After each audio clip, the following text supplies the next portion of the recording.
Gracias.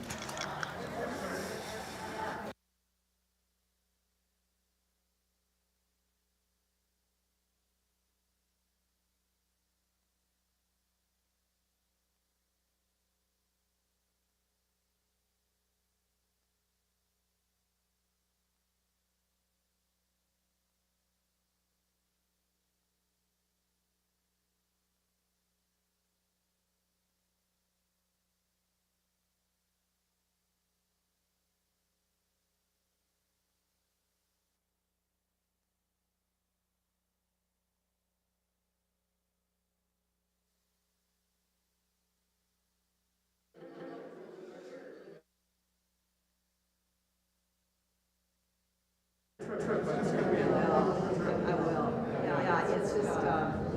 It's just the flight over the first night that's going to be a killer. Go to Miami? Well, what's to Atlanta, and then we wait 2.5 hours, and then we get a flight to Lima. Oh, And start.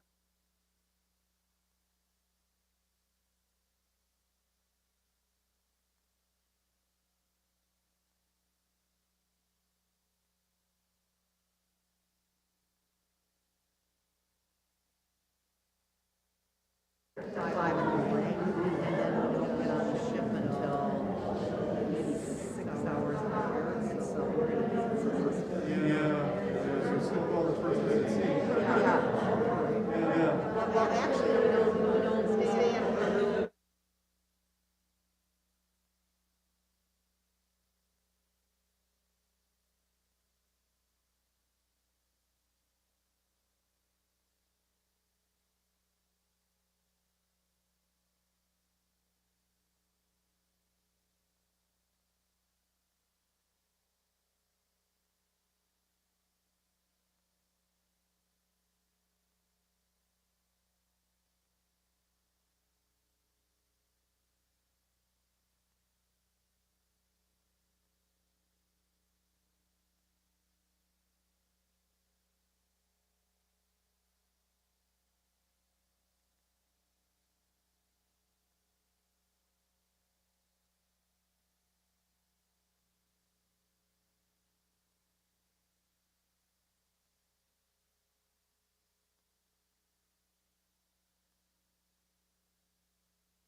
keep the tempo as the main thing throughout for all the music and eventually just exactly that a skill that I see that you're developing there's a point that you're recomposing and when I say recomposing you're figuring out what you need to drop to keep the sound good. And I really want to encourage you. You noticed that about 6 weeks ago that you did that in a few places. And that's the skill that makes a good church is really starting to shine. Because then there was only 3 people dropping. But everybody in the group calls to grow. So the more that you get comfortable with this, not letting the calls happen. And I can tell you're getting there. So whether it comes to getting or not, I just want to know that that's a place to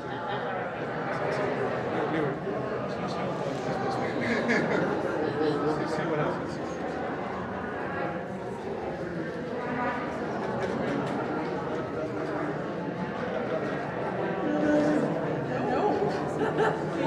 I need my breaks. I don't take my vacation days.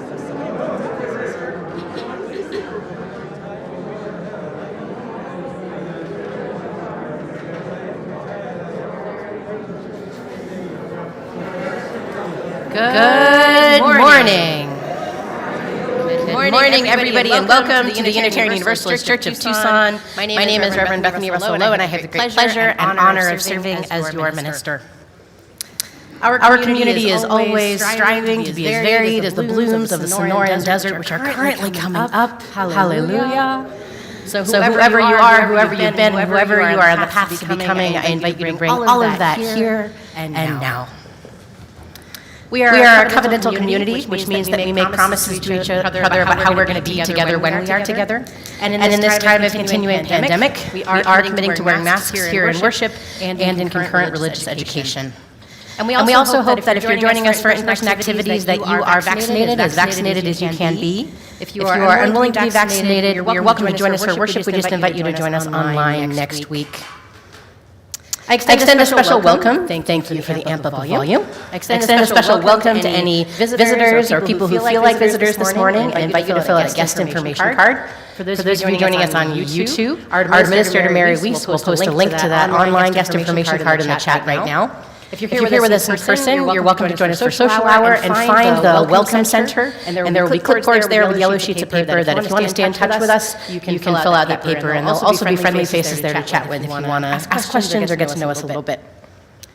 We will have social hour right after the service in Goddard. As always, there will be coffee, iced tea, lemonade, snacks, and good company. And today there is a special lunch. A Turkish and Syrian-inspired lunch is being served in the Goddard Hall today after worship. This is being hosted by the Women's International League for Peace and Freedom, WILF. All donations for the meal will go to World Central Kitchen for the earthquake relief in Syria and Turkey. And we have an announcement about an update about the stewardship campaign. We have currently raised $177,000 and change, which is wonderful, from 71 pledge units. Yes, thank you. That is up about $48,000 from last week and 20 extra pledge units, so thank you for all of you, those of you who have pledged so far. We are just under 75% of the way to our goal for this year. If you haven't filled out your pledge card, there will be pledge cards in Goddard Hall, and there should be some in the front office. You can also pledge online. If you go to the front page of our website, there will be a very obvious way to pledge that way. And something to put in your calendars if you have them on you or if you keep things in your brain. Reverend Sam Wilson, our consultant for restorative justice this year, will be coming on April 1st, April Fool's Day, but it's not a joke, to offer a workshop on conflict resolution and the spirituality of conflict, how we can transform conflict. So we hope that you'll join us for that. Everybody is welcome. There will be a lunch. Look up for more information in your e-blast, but just put that on your calendars. Before we move into worship more, I invite you to turn to your neighbor, hopefully one you don't know very well or haven't talked to in a while, and tell them something new you've learned recently. Something new. It could be a small thing, a big thing. Tell them something new.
Amen to the choir. Our words for call to worship come from Reverend Gretchen Haley.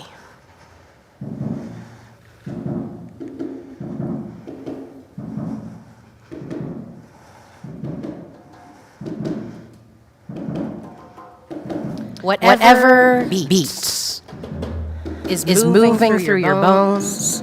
Whatever holy disturbance is rising in your chest. Whatever good word you've got for the good of the whole, clap it, snap it, and bring it out. Call it out. Take the beat, add to it, change it, make it yours. Gather here in this sweet beauty, this power. Bring all that you are and let it out. Let us not waste this time. Let us make a joyful noise, a more interesting sound, a fuller call, a greater yes. Say it with me, yes. Call out hello, amen, woo, and yes. Sing for justice. Sway in hope. Play with purpose. This time is precious. You are precious. And all of us. This chance is a gift. Each breath is a gift. Being all together is a gift. Let's celebrate. Find a new rhythm. Write a new song. Make a new march. For this longing, this dreaming, this discovery, for the urgent call of this day, for courageous love, let it ring out and come. Let us worship together.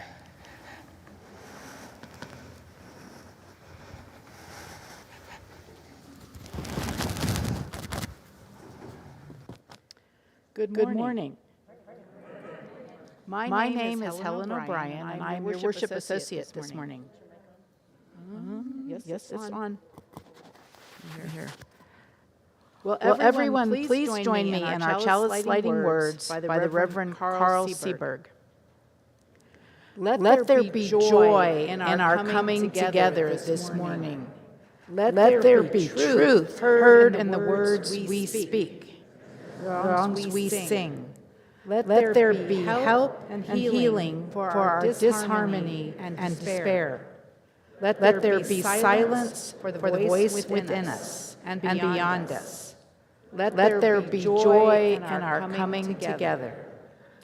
Now, if you have a chalice or candle at home, please light it as we light our chalice here in Holland.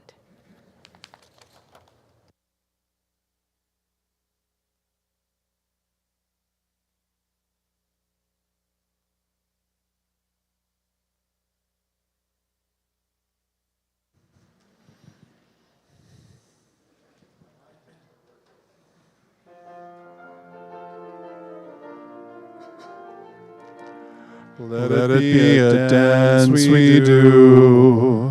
May I have this dance with you through the good times and the bad times too. Let it be a dance. Let a dancing song be heard. Play the music, say the words, and fill the sky with sailing birds. Let it be a dance, let it be a dance, let it be a dance. Learn to follow, learn to lead. Feel the rhythm, feel the need. To reap the harvest, plant the seed. Let it be a dance. Let it be a dance we do. May I have this dance with you through the good times and the bad times too. Let it be a dance. Everybody turn and spin. Let your body learn to bend. And like the willow with the wind, Let it be a dance. Let it be a dance. Let it be a dance. A child is born, the old must die. A time for joy, a time to cry. Take it as it passes by. Let it be a dance. Let it be a dance we do. May I have this dance with you. Through the good times and the bad times too. Let it be a dance. Let it be a dance tonight. God cries our days alive. If nothing's wrong, then nothing's right. Let it be a dance. Let it be a dance. Let it be a dance. Let the sunshine, let it rain. Share the laughter, share the pain. And round we go again. Let it be a dance.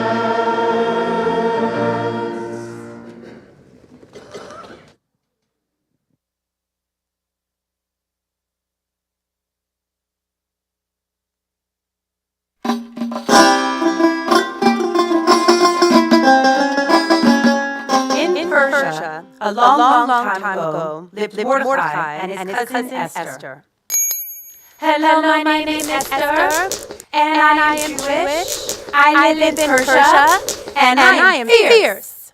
Go Esther! Go Esther! Go Esther! Hey guys, have you heard? Queen Vashti was banished for disobeying the king, and now there's a countrywide audition to be the king's new queen. I'm so nervous. They don't know I'm Jewish, and I'm not going to bring it up. Go Esther! Go Esther! Go Esther! Morty was right. I totally won. It's cool being queen. I have beautiful things, but I'm lonely being cut off from all my real friends. Mordecai is coming to visit me today. I want to run and greet him, but that Haman dude, the prime minister, is downstairs. There's something not quite right about that guy. Can't put my finger on it. Finally, Morty arrives. Are you okay? And Morty tells me the most horrible words my ears have ever heard. Everyone was ordered to bow down to Haman, and everyone did except him, and Haman flipped out. Now Haman has convinced the king to declare that on the 13th of the month the Jews all be killed. I knew there was something about that Haman. I need to start trusting my instincts. Mordecai, these are our people, our family, our future. And Morty tells me, it's no mistake that I was named queen. I must convince the king to stop this slaughter. But Morty, anyone who steps to the king without being summoned faces death. Look what happened to Queen Vashti. That night I lay restless. I look out the window and I remember. Hello, my name is Esther, and I am Jewish. I am so fierce, And I'm the queen. The next day I approached the king. I need to talk to you. I'm throwing a banquet tomorrow, and I want you and Haman to come. He agrees. Go Esther! Go Esther! Go Esther! The banquet is awesome. Haman and the king are in the front row, and I stand in front of all the Persian guests. My dear king, it has been ordered that all the Jews are to be killed. That means that I am going to die too, for I am Jewish. I am standing up for what I believe in. If you believe that I shouldn't die and that my people shouldn't die, then you must stop this evil plan. The room went silent. Who would ever think of such a thing? The king cried. Him, I pointed. Haman. The king was furious. He stood up and bellowed. Let it be ordered across the land that no Jews are to be killed. Go Esther! Go Esther! Go Esther! And wouldn't you know, my king flipped the script. Haman was hanged, and the Jews were saved. Always have the courage to stand up for what you believe in. Oh, and P.S. I started making these awesome cookies that are shaped like Haman's silly hat. They're selling like hotcakes. Who knew?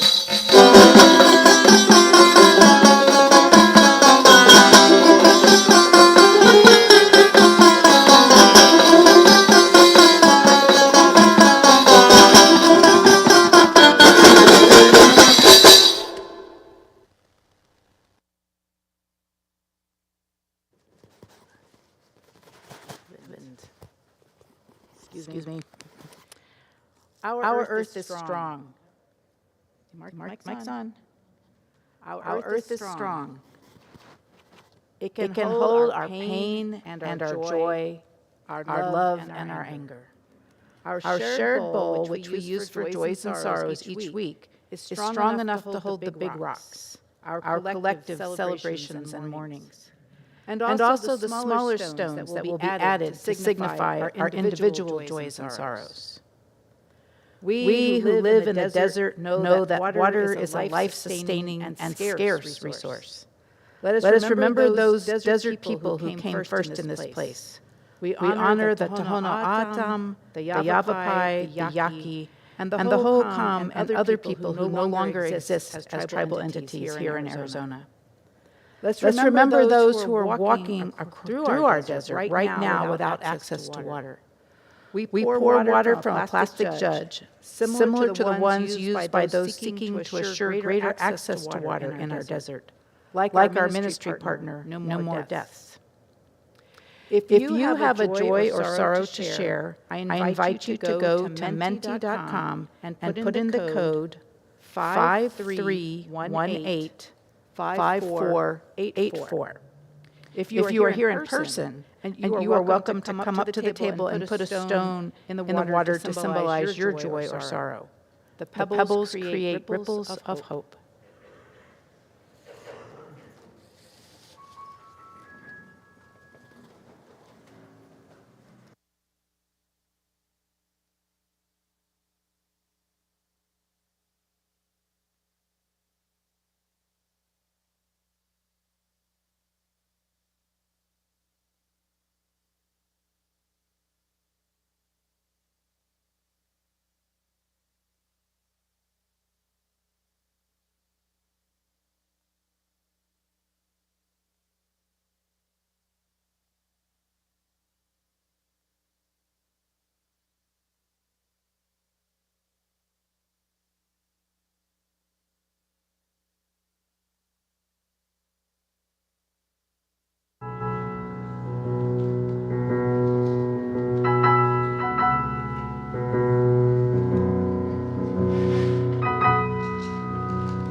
I'll read your mentee responses out loud.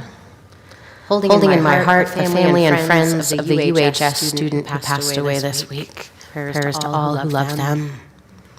Grateful that my daughter's new 12-week-old puppy has so far made it through having gotten distemper. Ooh. Grateful for beautiful weather. Yes. For the 90.5 to survive with the loss of their tower on Mount Lemon. 90.5. Yes. Maybe we hear that music again.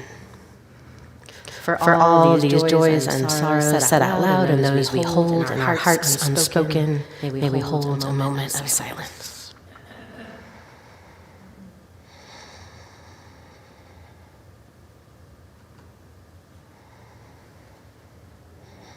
Good morning, friends.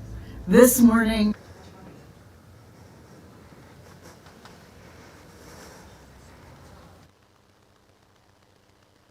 Good morning, friends. This morning, I woke up to snow. Many of us did. We found snow on our backyards, in our cars, and in our roofs. And snow invites us to take a moment and listen to the stillness.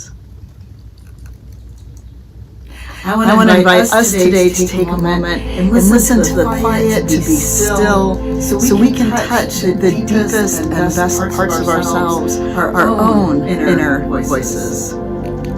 This stillness is often called prayer or meditation. So I invite you to join us in a body prayer today. First, take a minute and settle your body in a position as at ease as much as you can be in this moment. Engage the movement that we offer you to the comfort of your own body, listening to the wisdom that it has for you about what is right and what is not right for you. We will show you the motions. Then I invite you to move through it with us. We will all pray with our bodies three times. Let's begin. We begin with our hands in front of us in the prayer pose to find our inner quiet. We raise our arms up high to open ourselves to the Spirit of life, God of love. We bring our hands to our hearts to affirm the strength of our inner voice. We extend our hands out in front of us to offer kindness and respect to others. We lift our hands in front of us to offer others and the world all that we have to give. We lift our hands high over our heads, reaching out to the world, being open to all it might offer us. We bring our hands down, gathering in the gifts and bringing them to our own hearts. And returning to stillness, we bring our hands together in the prayer pose.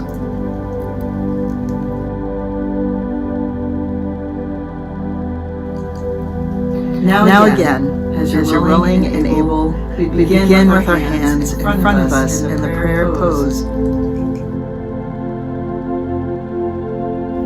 We raise our arms up high.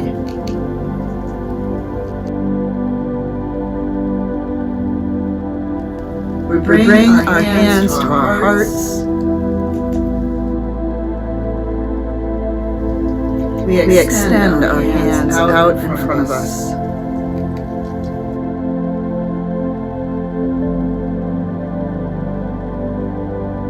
Lift our hands in front of us. We lift our hands high over our heads.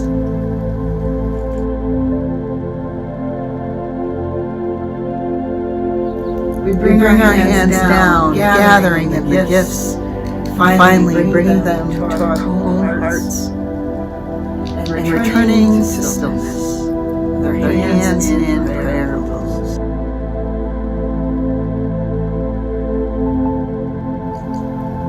Now again, as you're willing and able, we begin with our hands in front of us in the prayer pose. We raise our arms up high.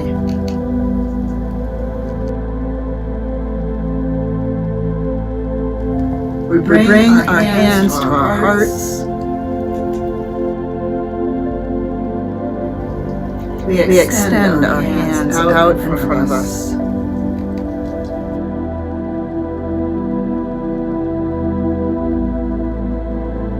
lift our hands in front of us. We lift our hands high over our heads.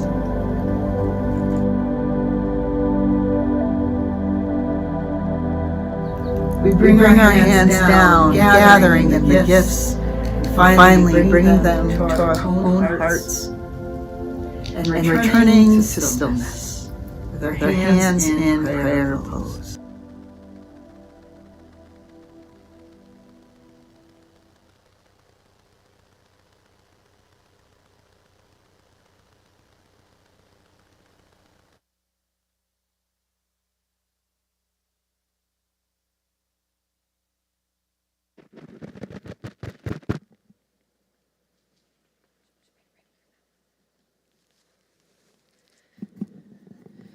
Hi everyone.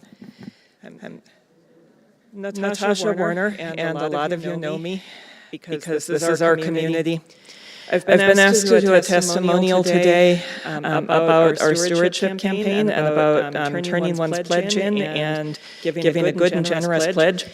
I'd like to invite everybody to think about what this church means to you, what you get from the church, and what things the church does and accomplishes that you could not do on your own without it.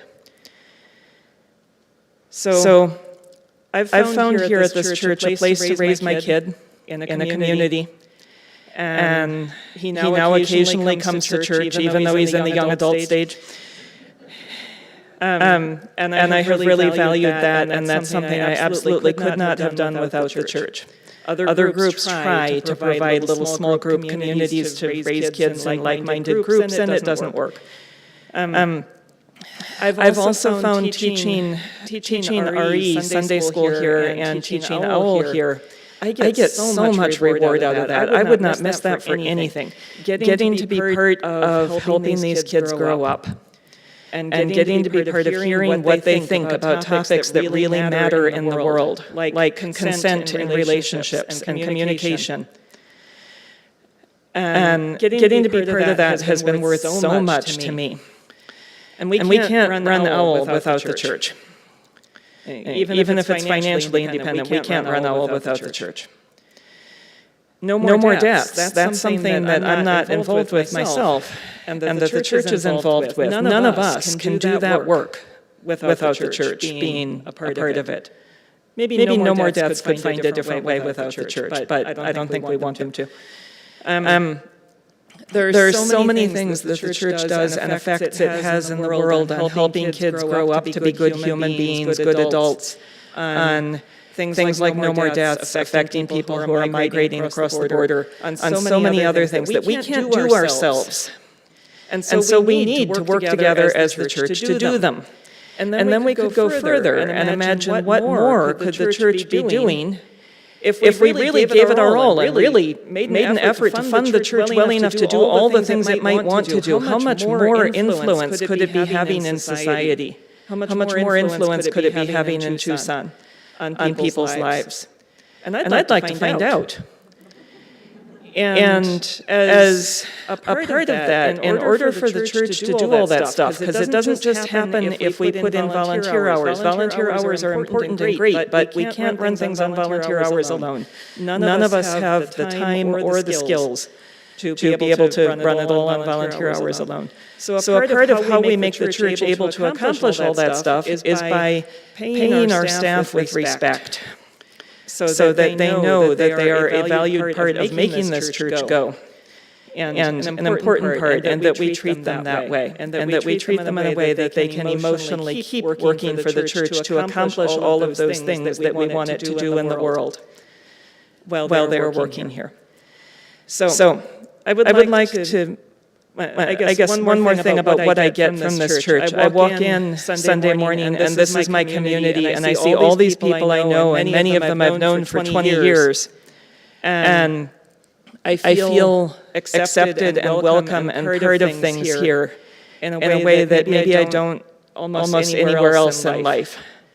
So my friend Helen, who's seated up here, often tells the middle schoolers, this place is different from school. We don't pick on each other the way people do at school.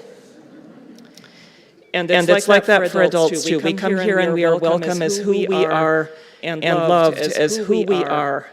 And that's different from a lot of other places in the world that we interact in. So please turn in your pledge and do a great job on your pledge so the church can do all of those things.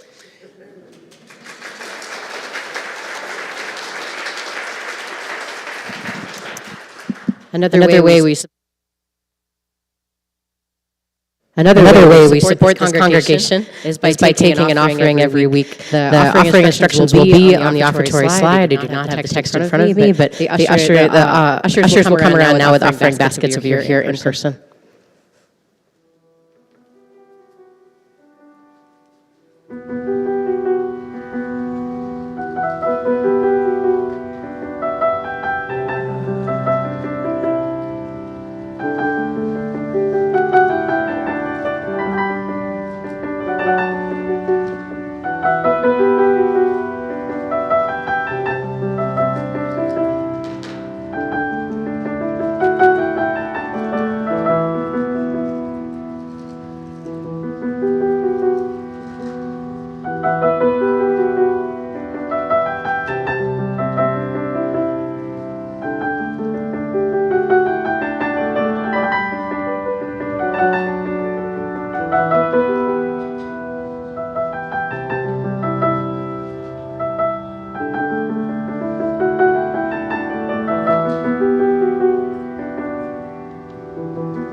Our reading today comes from the Reverend Bob Janice Dillon, titled The Classroom of the Gods.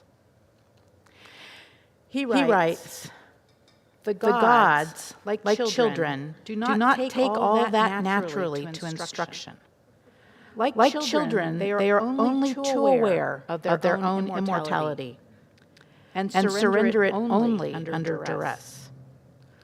While staring past the glass at a mountain of leaves that waits invitingly in the alley behind the refectory, the gods cast listless ears at the figure droning out the laws at the board. Entropy this, and futility of desire that, and so on and so forth, ad infinitum to the grave. No one spoke.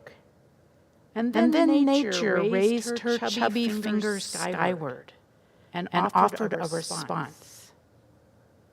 The word of her response, if it could be said to be a word, was spring. And with that word, there was no longer silence in the lecture halls, and the bells rang out explosions among the hyacinths. And the gods laughed, because the lesson was over, and it was time again to throw themselves into the mud, purposeless and free.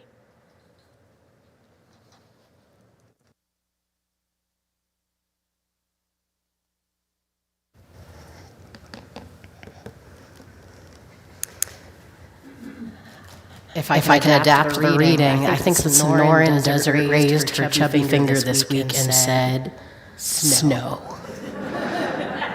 A few times actually this winter, which I didn't move here for this, y'all. This is different. But fun for a winter. I'll take one winter of it, right?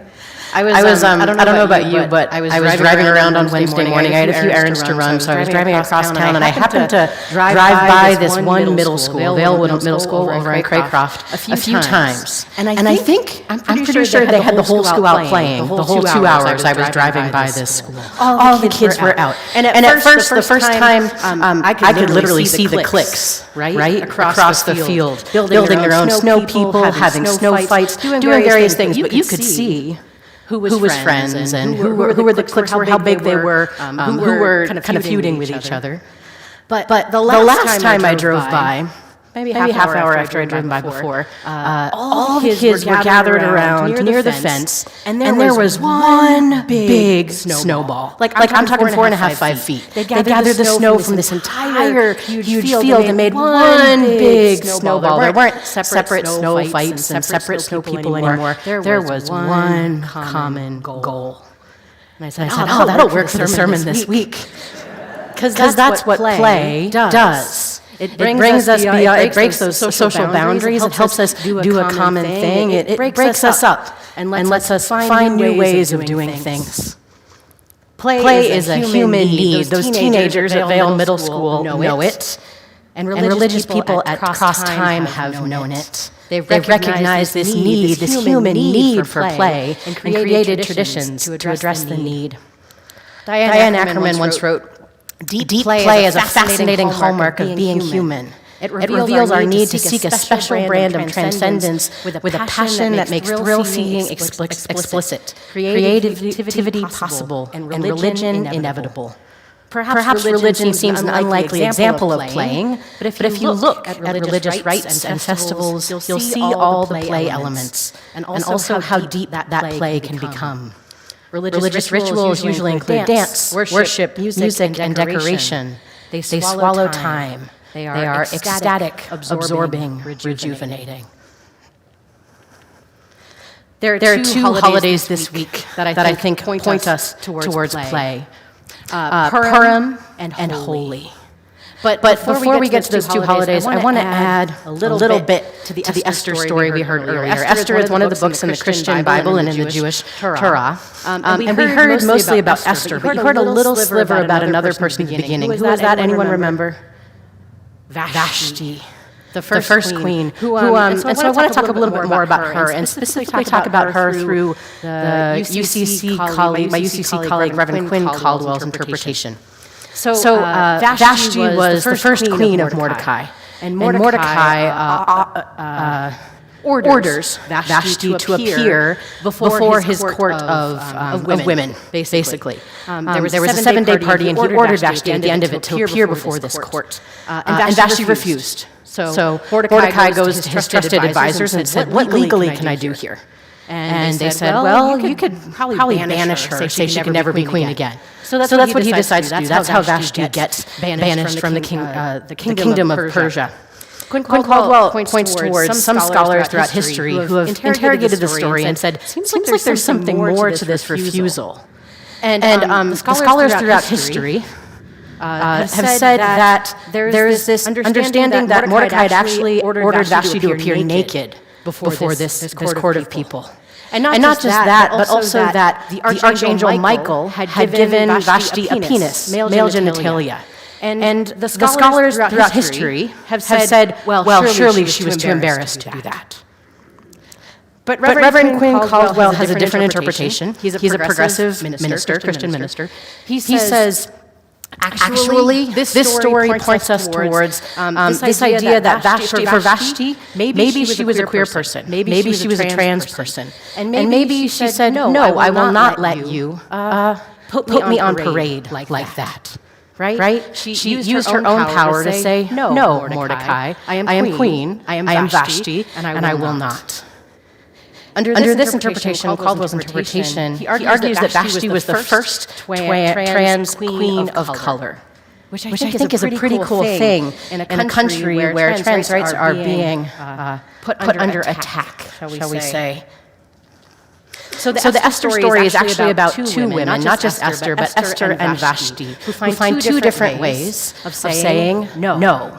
You will not order me to do something. You will not put me in a position of being too vulnerable. They were claiming their power and autonomy, and both were subverting the status quo. Vashti through perhaps transitioning or living as a different gender than she was born as. And Esther as actually being proud about her Jewish identity and leading from that. An interesting part of this story is this is one of two books in the Bible that has no mention of God, doesn't have the word God in it, which I would interpret to mean that this power of autonomy and power from within is from within. It's not a God-given power. It is something we all have in us. So returning to the Jewish holiday of Purim. On the holiday of Purim, Jews read the book of Esther, all of it. Purim starts tomorrow night, Monday evening, goes through Tuesday evening. And the practice of Purim is to turn the world on its head. Topsy-turvy is the phrase that's used. So this looks like people showing up in costume. There being lots of skits, improvisation. That rattling you heard whenever Haman's name was said is actually the practice of Purim. People bring shakers because they want to cover up Haman's name. So that's what you heard in the story earlier. But it's this topsy-turvy, and in progressive Jewish communities today, this is thought of in some ways as queering culture. Queering simply means turning the status quo on its head, doing something different than expected, whether that's wearing something different or acting differently. It's going outside of the boxes, right? So there's Purim. You can see how it's playing with everything. It's turning everything on its head, inviting us to show up authentically with our own power, and inviting us simply to be who we are, or put on a different costume for a day. The Hindu holiday of Holi is also coming up this week on Wednesday. There are lots and lots of different origin stories that I could find for Hinduism, for Holi. Many involving the god Krishna, who is the playful god, kind of seen as the youthful one who is almost a trickster in some ways in the Hindu pantheon. The practice of Holi, I think some of you know, is taking this colored powder, usually a public practice happening in streets and parks, taking a colored powder and throwing it at each other. You've seen probably pictures of people with different colors across their faces. Clearly, this is about play, because everybody is out there throwing various colors at each other. It is subverting a lot of things. But one thing that it is subverting because it is a public practice is caste and religion. So there aren't streets where only people of one caste throw color at each other. It's a public practice where people of various castes are doing the same activity, and for moments in time, caste is a bit more equalized in some ways. I'm sure there are complexities to that. You can see that there's some way that we are all doing this thing together. And there's some subversion of religion. There are communities in India and rural India where Muslims and Hindus will do this practice together. Muslims will join in the Hindu practice. Purim and Holi are two examples of how, in Diane Ackerman's framework, play has been used in religious tradition. Purim using this ancient story to find our own empowerment and authenticity today, and Holi using an ancient holy day to transcend class and race and religion. How do you play? If you don't have an answer, hear these words from Walter Rauschenbusch, who said that play is anything you do for the joy and love of doing it. Apart from any profit, compulsion, or sense of duty, it is the real living of life with the feeling of freedom and expression. What do you do purely for the joy and love of doing it? I'd love to hear your answers if you have some. What do you do for the joy and love of it? Sing? Yes. Bird watching? Disc golf, thank you. Riding bikes, I know many of us do that. Gardening, painting. I think exercise, yes, Athena. Band? Dance. Oh, yes. A few of us were even dancing earlier. Thank you for those of you who are dancing. What else? Anything else you do to play? Play board games. Oh, yeah. Competitive and non-competitive, right? Card games. Playing many types of games. Yeah, you listed a lot of the examples I could come up with. I could also see an argument for hiking being a form of play. For driving without aim or goal. My dad is somebody who would drive for play, not aggressively, but just going meandering. Board games, video games, role-playing, I know many of you do, improv, acting, the list goes on. Beyond being just joyous and love-giving, in Rauschenbusch's words, play is training us for life. Mark Beckhoff once wrote, play is training for the unexpected. Through play, we can teach our bodies how to anticipate and shift strategies, do different things, and problem solve in the moment. Play also keeps our brains, not only our bodies, but also our brains engaged and communicating with each other. Joseph Chilton Pearce once wrote, play is the only way the highest intelligence of humankind can unfold. So if you want play for the joy of it, will you do it if it makes you smarter, right? More intelligent, more wise? Play is central to the human experience, and this is why religious traditions, Judaism, Hinduism, many types of traditions have across time have found ways to honor play in their yearly cycles, to help humans remember that they need play. I want to share some ways that I've learned about play through my 22-month-old recently. I've learned, here's four things I've learned from observing my toddler play. I've learned that innovation thrives when there's no concept of a right way to do something. Otis recently has this shape sorter, so a box with different shapes, and it's actually a truck, so it's got like a way you can get all the shapes out. And some of the shapes are kind of challenging for him. They've got a pentagon and a hexagon, which look real alike when you can't count yet and quite understand the shape. So he'll try and he'll try to get all the pieces and the shapes. But if he can't find one, he just opens the back and puts it inside. Right? Like he tries. He doesn't do that right away. He tries first. But he's like, whatever. Okay, we'll get it inside another way. Right? Innovation is thriving, and there's no right way to do something, or wrong way to do something. So he gets the things in the box. He accomplishes what he wants to do. How does your play leave room for innovation? Another thing I've learned is that play needs a container sometimes, but it doesn't need a plan. Which for me, I'm like Reverend Spreadsheets over here, right? Like that's a good reminder. That play needs a container, but not a plan. Yesterday he was playing with these scarves we have out, different color scarves, and he's invented this new game where he wants my help putting it out, going like this, like you do with a sheet on a bed, and laying it out flat, and putting them all around his room in this kind of like tessellations, these square scarves. And he just puts one down, I help him with it, and then he stands back and he goes, "Wow." Like the most beautiful thing in the world, right? And he does another one. Wow. When was the last time you were surprised, in shock at your own play? Number three is that songs and music help us play. If you have a toddler in your life, you've likely heard of Miss Rachel on YouTube. She basically leaves, some Miss Rachel fans, and I figured, Brian. You actually introduced us to Miss Rachel, which we owe you in some ways.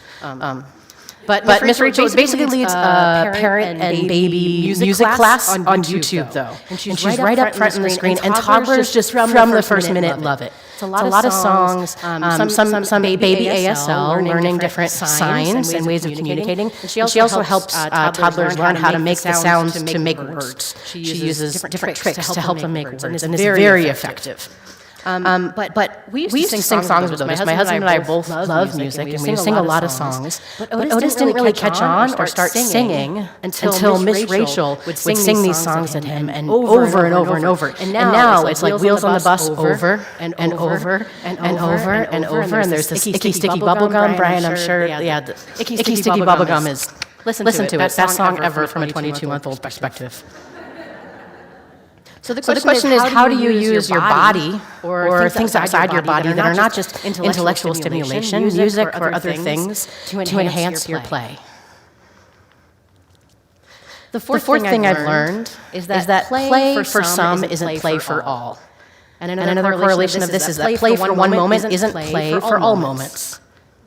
So Otis, we go to this kind of like baby gymnastics class because it's a chance to meet other kids and just run around a place that isn't our home. So it's a baby gymnastics class, and at the end, they bring out this big parachute. And they put all the babies in the middle, and with these plastic balls, like from a ball pit. And when he was like 6 to 18 months old, he loved this. He would beam the entire activity. But all the rest of the kids around him are bawling, absolutely losing their minds. Just like, cannot deal with separation, this is scary, I hate this. So Otis and this one other kid in the class would often be just beaming. As the kids around them, they're breaking down, absolutely breaking down. So play for some isn't play for all, right? But the other part came recently because a switch flipped. And Otis all of a sudden hates the parachute. Will not do it. He sees it coming out and he runs to the corner of the room. So we just hold him as we're holding the parachute up, and he can be with us. He doesn't have to do this. But that part of play really worked for him for a good year. But now does not work. And that's okay. We don't have to force it. So does your play leave room for others? And do you have a backup plan for some form of play when, for whatever reason, it doesn't work anymore for you? We could all learn a lot from toddlers and kids, as Natasha said, and teens and adults of all ages. My hope for you, friends, is that we can play well. I hope that you have a play practice or can find something that can easily fold into your life. Playing can make us more resilient, more hopeful, and apparently more wise. I wish all these things for you, but most of all, I wish that through play you can find a way to let your most authentic self shine. Not for anyone else's benefit, but for your own. May we make it so and play well. Amen. And blessed be.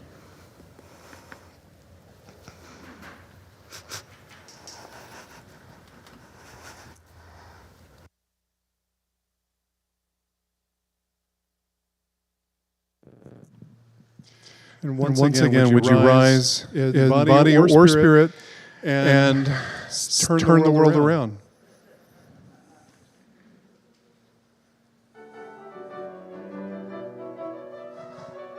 We come from the fire, living in the fire. Go back to the fire, turn the world around.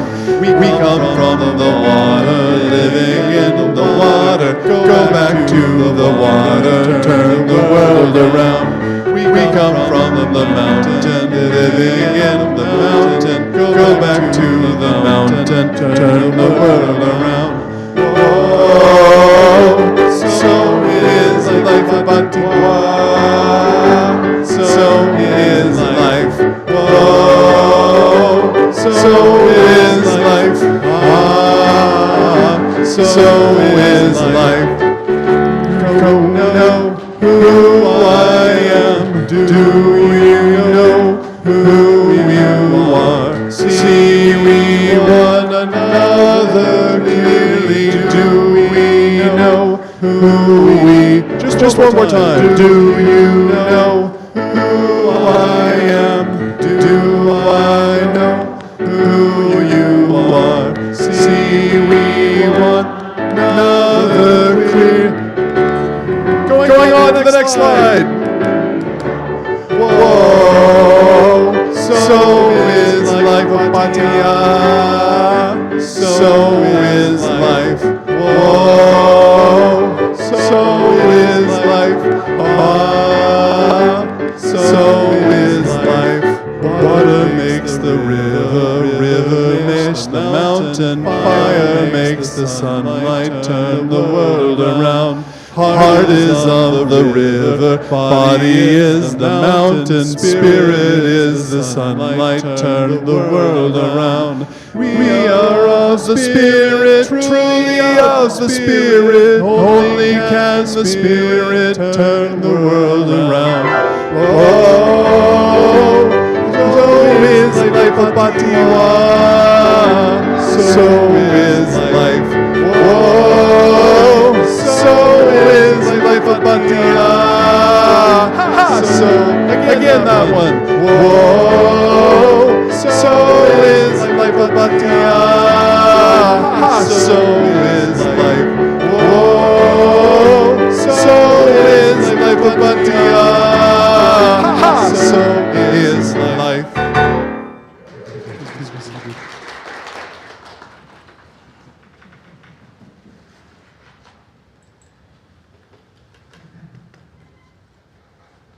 Please join me in saying our words for chalice extinguishing from Susan Carlson. We leave blessed by our connections to one another, to the Spirit of life. Move lightly that you see the life that is below your feet. Spread your arms as if you had wings and could dance through the air. Feel the joy of breath in your lungs and fire in your heart. Live to love and be a blessing to this earth.